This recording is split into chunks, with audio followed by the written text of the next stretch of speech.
in our country music time machine.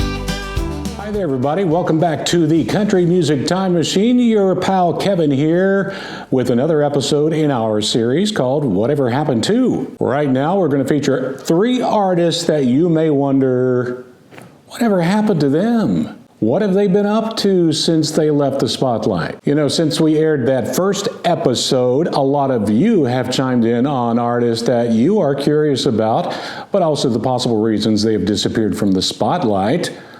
One reason, of course, is they just chose to step away from the spotlight. We do miss their music, but still listen to their great songs they left us with. Another reason has to deal with age. Ernest Cruz, thank you, Ernest, probably said it best in this comment. He says, a lot of country stars stopped getting airplay on country radio because of their age. As male singers approached their 50s and female singers neared 40, they were removed from stations' playlists in an attempt to appeal to younger listeners. And Country Music Time Machine crew member JJ says this about why so many have disappeared. He says, artists have always come and gone, and the next batch takes over. Not a huge fan of most of the latest country singers. People have mentioned whatever happened and so. Well, they got old. The songs got repetitive, and we as the listener got old too. I know I got old. But we also wanted something fresh. We are the ones who make or break the artist. Yes, there are plenty of reasons why they disappear, but right now let's take a look at a few we need to catch up on. First up, let's talk about a band that has caused a bunch of controversy over the years, especially with folks who are super sensitive to their name. Their name, if you're sensitive, you might want to tune away right now. I don't want to upset you. Confederate Railroad. They had plenty of hits in the 90s. I am sure you remember a great song, Jesus and Mama, Queen of Memphis, Trashy Women. Those were great rock and country songs from Confederate Railroad. But a few years ago, they hit the news because of the name of the band and their Confederate flag flavored logo that they show in the band's name. Of course, CNN had to get chimed in on this. CNN covered the story a lot, as you can see here on the screen. Confederate Railroad even had some shows that were canceled.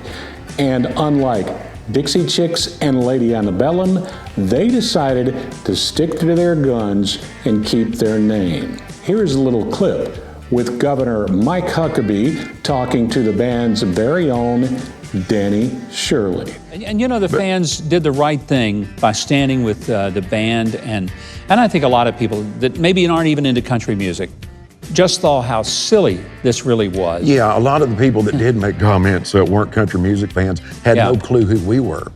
Then on the other hand, we had friends like the Oak Ridge Boys and Charlie Daniels come to our events. Yeah. I did one show with Confederate Railroad back in the day, and the time I spent with them, they just acted like regular guys. They loved their flavor of rock and country music, and in no way did I find them mean or racist. So whatever happened to Confederate Railroad? Not a thing. They're too stubborn and too good to go away. They are still on the road playing their rock and country tunes, and I strongly encourage you to see them if they come to your neck of the woods. They put on a great show. Next up on the episode of Whatever Happened To, on the Country Music Time Machine, we have the daughter of a country comedy legend, Pam Tillis. We're talking about the great Pam Tillis. While Pam may have started her career as a pop singer in the early 80s, she sure did. Thank God she changed to country music. She has an incredible and powerful range in her voice, and honestly, I think she is one of the most underrated singers out there. When you get a chance, listen to the song Maybe It Was Memphis or even Shake the Sugar Tree. Those are two very powerful songs. She has had 12 top 10 hits, sold more than 7 million albums, and won many awards. She also loves to act. She's been in movies and TV shows and was even on the TV show Nashville. So whatever happened to Pam Tillis? Not a thing. While country music radio may not play her often anymore, she is still bringing her great country music to her fans all over. She has plenty of tour dates coming up, so go check out the lovely Pam Tillis. And finally, let's talk about someone already mentioned a bunch in the comments from the past episode. Whatever happened to Rhett Akins? Old Rhett is another of those great singers that came to us in the 1990s. He had plenty of hits in the 90s. My favorites were Don't Get Me Started and That Ain't My Truck. That's a great song. Like so many artists of the 1990s, country radio stopped playing his music. But Rhett did not stop making great country music. He is also an incredible songwriter. He was named Songwriter of the Decade in 2020. You probably didn't know that he helped to write the great John Party song, Dirt on My Boots. So far, Rhett Akins has helped to write at least 34 #1 hits. But here's something you may not know. A few of you may know this, but some of you will not know this. In 1990, Rhett Akins had a son. This son is a country music superstar today. No, it's not Shaboozey. No. I may one day run out of Shaboozey jokes on this channel. Maybe. Yep, Rhett Akins' son is the one and only Thomas Rhett. Well, that's all we have for Whatever Happened to Country Stars for this episode. As always, I take your input, I read it, so pop in your comments below.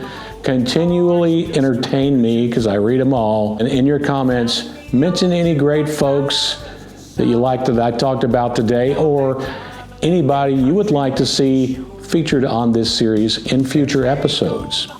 Thanks a bunch for tuning in. This is Kevin.